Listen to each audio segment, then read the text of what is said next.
Footsteps echoed down the linoleum hallway, drowning under the deafening guttural roar of 50 customized Harley-Davidsons, idling just beyond the chain-link fence. Blooded and bruised, a 15-year-old boy wiped his split lip, knowing the school's most untouchable bully was about to learn a terrifying lesson in street justice. High school is a battlefield for most teenagers, but for 15-year-old Toby Henderson, Crestview High was an active war zone. Born with mild cerebral palsy that left him with a pronounced limp in his left leg and a slight stutter when he grew nervous, Toby was a quiet, brilliant kid who just wanted to fade into the background. He kept his head down, buried in his sketchbook, trying to navigate the crowded corridors of the Southern California high school without drawing attention. Unfortunately for Toby, predators always possess a sixth sense for vulnerability. Trent Gallagher was the apex predator of Crestview High. At 17, Trent was a towering defensive tackle for the varsity football team, standing 6 feet 2 inches and weighing 220 pounds of pure unearned arrogance. Trent's father was a wealthy local real estate developer who essentially funded the school's athletic department, buying new stadium lights and custom jerseys every season. Because of this, Trent operated in a bubble of absolute immunity. Teachers looked the other way when he skipped class. Principal Higgins conveniently lost disciplinary reports with Trent's name on them, and Coach Willis actively praised his aggressive spirit. Trent didn't just bully Toby, he tortured him. It started with casual cruelty, tripping Toby in the cafeteria, knocking his books into the mud, mimicking his stutter in front of the cheerleading squad. Toby endured it all in silence. He knew how the system worked. If he complained, Trent would only escalate the violence, and the school administration would undoubtedly sweep it under the rug to protect their star athlete. Toby's mother, Sarah, was a hard-working single mom, pulling double shifts at a local diner to keep a roof over their heads. Toby absolutely refused to burden her with his daily nightmare. But on a rainy Tuesday afternoon in late October, the harassment crossed a line from high school bullying into outright assault. The final bell had rung, and the skies had opened up, pouring heavy rain over the campus. Toby was limping toward the bus stop, keeping his jacket pulled tight to protect a fragile, intricate architectural model he had spent 3 weeks building for his AP physics class. It was his pride and joy, his ticket to a guaranteed A, that would help him secure a college scholarship. Before he could reach the safety of the yellow school bus, a heavy hand grabbed the back of his collar. Toby was violently yanked backward, his boots slipping on the wet asphalt. He hit the ground hard, scraping his palms raw. Standing over him, flanked by his 2 sycophantic lackeys, Kyle and Logan, was Trent Gallagher. "Where are you rushing off to?" Trent sneered, rain plastering his blonde hair to his forehead. "You didn't say goodbye." "Please, Trent," Toby stammered, scrambling backward and trying to shield his physics project. "And my bus is leaving. Just let me go." Trent's eyes dropped to the cardboard and balsa wood model in Toby's arms. A malicious grin spread across his face. Without warning, Trent kicked forward with his heavy steel-toed work boot. The force of the blow shattered the model instantly, snapping the delicate wood and crushing weeks of painstaking labor into garbage. Toby cried out instinctively, reaching for the ruined pieces. That was his mistake. Trent grabbed Toby by the front of his shirt, hauling the smaller boy to his feet before slamming him viciously against the brick wall of the gymnasium. The back of Toby's head struck the masonry with a sickening crack. "You think you're smart, don't you?" Trent hissed, his face inches from Toby's, his breath smelling of stale energy drinks. "You're nothing. You're a defect. If I ever hear you complain to a teacher, I'll break your good leg. You understand me?" Trent didn't wait for an answer. He threw a hard punch squarely into Toby's ribs. The 15-year-old collapsed to the wet pavement, gasping for air, clutching his side as stars exploded in his vision. Trent and his friends laughed, spat on Toby's ruined project, and jogged away to Trent's brand-new lifted truck. An hour later, Toby walked through the front door of his small suburban home, soaked to the bone, trembling, with blood caked on the back of his neck and a massive, blooming purple bruise on his ribs. Sarah Henderson was sitting at the kitchen table paying bills. When she looked up and saw her son, the pen dropped from her hand. She rushed to him, her maternal instincts shifting instantly into a state of panic and rage. Toby tried to lie, claiming he had slipped on the wet stairs, but the handprint bruise on his collarbone and the sheer terror in his eyes told the true story. Breaking down in sobs, Toby finally confessed everything. He told her about Trent, the months of torment, the apathy of the teachers, and the threat against his life. Sarah didn't call the police. She knew the Gallaghers had the best lawyers in the county and the local precinct in their pocket. She didn't call the school, knowing Principal Higgins would just offer empty platitudes. Instead, her hands shaking with a fury only a mother could possess, she picked up her phone and called her older brother. She called Richard. Richard Henderson was not a man who wore suits, played golf, or concerned himself with PTA meetings. To the rest of the world, he was known as Brick. Standing 6 feet 4 inches, with a barrel chest, arms covered in faded prison ink, and a thick, graying beard, Brick was a terrifying force of nature. More importantly, he was the sergeant-at-arms for the San Bernardino charter of the Hells Angels Motorcycle Club. Brick had lived a hard life. He had ridden alongside legendary club figures, enduring the grittiest eras of outlaw motorcycle history, earning his revered death head patch through decades of absolute, unwavering loyalty to his brothers. But beneath the hardened, violent exterior of the biker outlaw was a man who fiercely loved his family. Toby was the apple of Brick's eye, a smart, gentle kid who represented the innocence Brick had lost a long time ago. When Sarah's frantic, tearful phone call came through, Brick was at the clubhouse sharing a beer with a few patch members. The moment he heard his sister crying, the atmosphere in the room shifted. The raucous laughter died down. 20 minutes later, the deep, guttural rumble of a Harley-Davidson pan had echoed through Sarah's quiet suburban street. Brick walked into the house, his heavy leather cuts smelling of motor oil, tobacco, and rain. He didn't say a word as he walked into the living room and knelt beside the couch where Toby was resting, with an ice pack pressed to his ribs. The giant biker gently moved the ice pack aside, examining the dark, vicious bruising on his nephew's pale skin. Brick's jaw tightened. The veins in his thick neck bulged, but his voice remained eerily calm and quiet, a deadly contrast to his intimidating presence. "Who did this, Toby?" Brick asked softly. Toby was terrified. He knew about his uncle's life. He knew what the winged skull on Brick's leather vest represented. "Uncle Brick, please. You can't. His dad is rich. The school protects him. If you do something, I'll be the one who pays for it when you leave." Brick placed a massive, calloused hand on Toby's shoulder, his grip firm but gentle. "Nobody is going to hurt you ever again, kid. I give you my word as a man, but I need a name." Toby swallowed hard, tears welling in his eyes. Trent Gallagher." Brick nodded slowly. He stood up, kissed his sister on the forehead, and walked out the front door. He didn't scream. He didn't throw anything. And he didn't immediately ride to the Gallagher estate to commit a felony.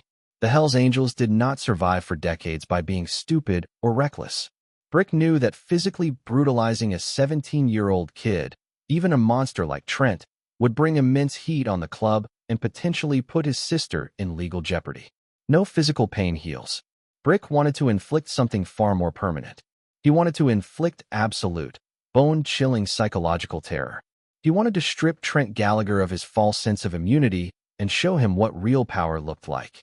Brick rode straight back to the fortified compound of the San Bernardino clubhouse. He walked past the prospect guarding the steel gate and stepped into the main bar area, calling for a church meeting, a mandatory sit-down for all fully patched members. Sitting at the head of the heavy oak table was the charter president, a veteran biker named Iron Mike Callahan. Mike was a shrewd, calculating leader who had successfully navigated the club through multiple federal crackdowns. Brick laid out the situation. He explained how a wealthy, privileged jock was tormenting his disabled nephew while the school administration served as accomplices. In the culture of the Hells Angels, family is sacred. An attack on a member's bloodline is an attack on the patch itself. Iron Mike leaned back in his chair, lighting a cigar. "The kid is a minor. We touch him, the feds will use it to raid the clubhouse. We don't break the law." Mike smiled, a cold, predatory gleam in his eyes. "But there's no law against going for a ride, is there?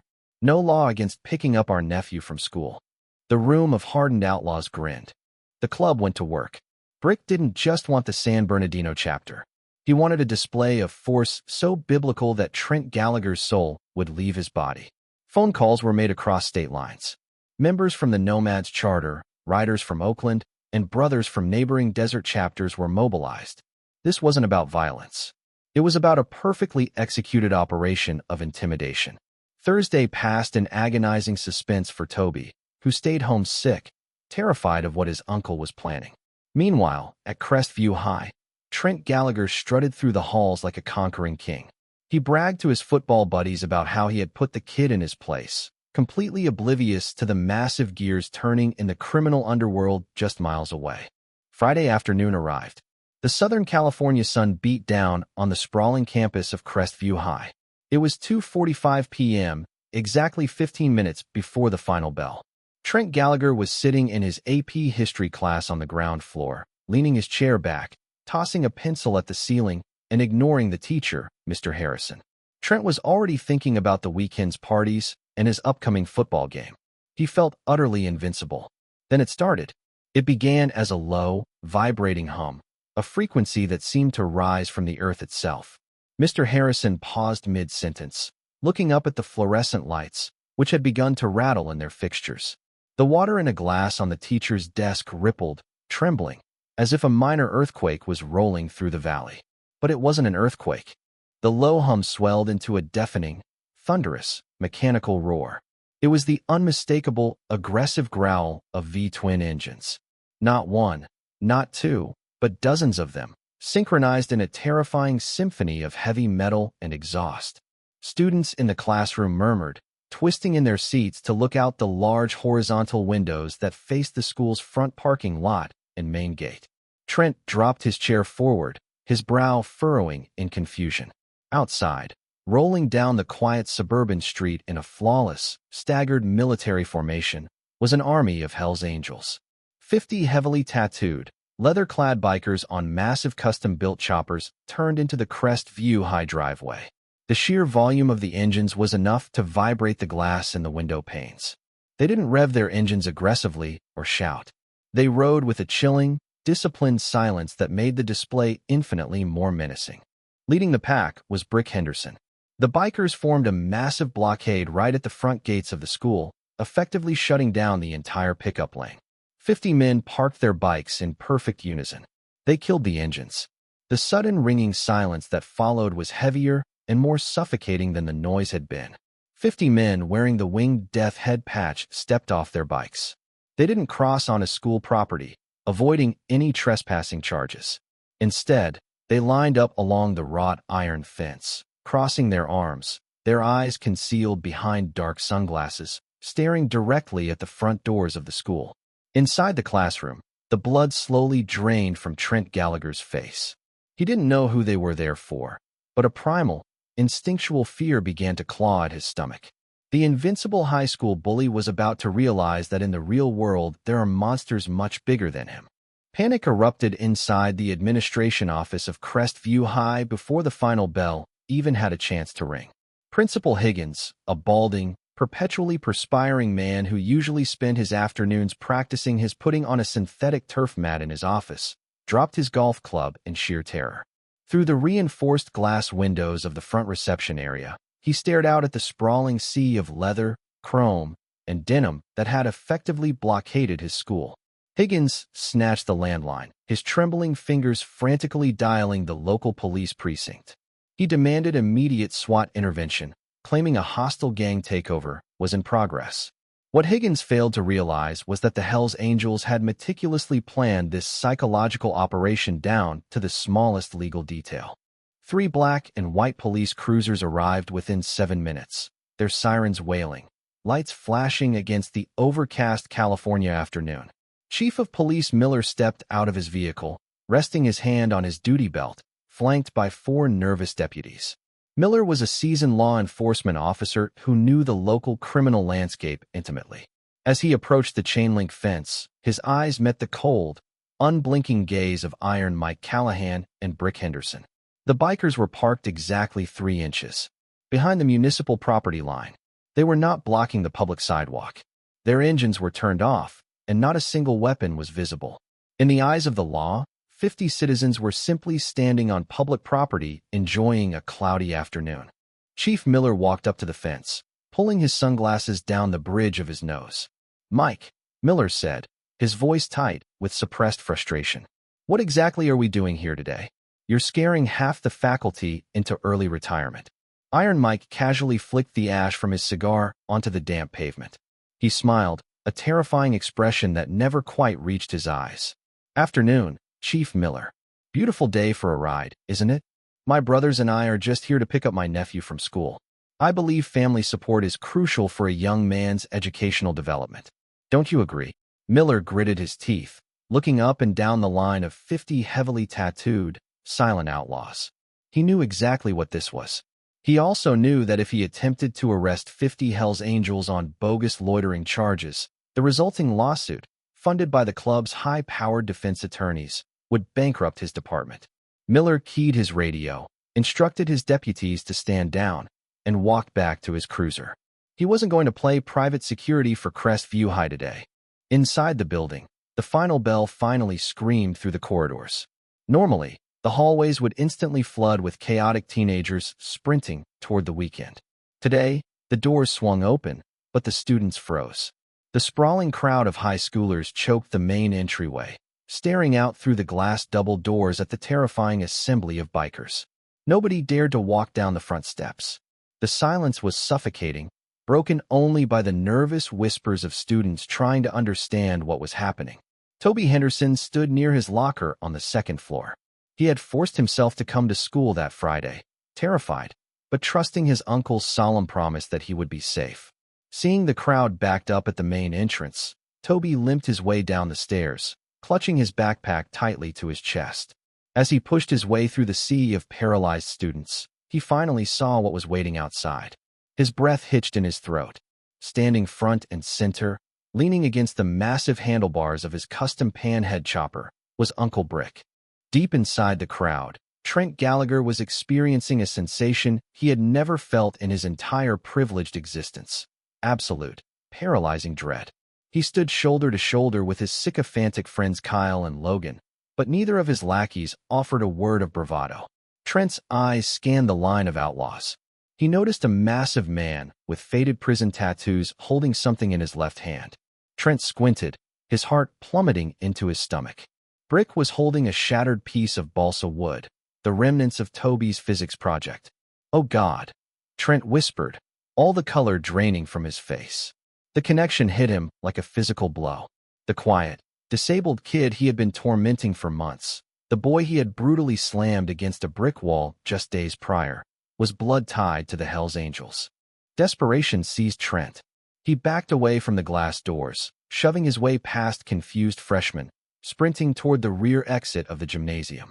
If he could just reach the back parking lot, hop the fence, and cut through the woods, he could call his father from a safe distance.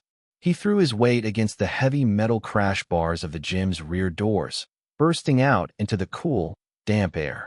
He froze, idling quietly in the rear parking lot, completely blocking the fire lanes and the chain-link exit gates, were 20 more Hells Angels. They had formed a secondary perimeter. A massive biker with a scarred face and a heavy chain wrapped around his boot took a slow drag from a cigarette, exhaling a thick cloud of smoke as he locked eyes with Trent. The biker didn't yell. He didn't move toward the teenager. He simply pointed a thick, calloused finger back toward the front of the school, silently commanding Trent to return to the main entrance. Trent's knees nearly buckled. He was completely trapped. The untouchable king of Crestview High was suddenly reduced to a frightened, cornered animal, swallowing hard, his chest heaving with panicked breaths. Trent slowly turned around and walked back through the gymnasium, marching toward his own execution. Heavy boots echoed in the silent main hallway as Trent dragged himself back to the front lobby. By now, the entire student body and faculty had realized that the bikers were not moving until someone stepped outside. Brick Henderson stepped forward from the line of outlaws, unlatching the front gate of the school. He walked up the concrete steps with heavy, deliberate strides, stopping right in front of the glass double doors. He didn't try to open them. He simply stood there, an intimidating mountain of leather and muscle, staring through the glass directly at Trent Gallagher. Slowly, the crowd of students parted like the Red Sea, leaving Trent standing completely alone in the center of the lobby. Even Kyle and Logan had backed away, pressing themselves against the lockers, desperate to disassociate from their leader. Principal Higgins finally found a shred of courage. Sweating profusely, he pushed open the glass door and stepped outside, holding his hands up defensively. Now listen here, gentlemen. This is a place of learning. You are terrorizing these children, and I demand you disperse immediately before I escalate this to the state authorities.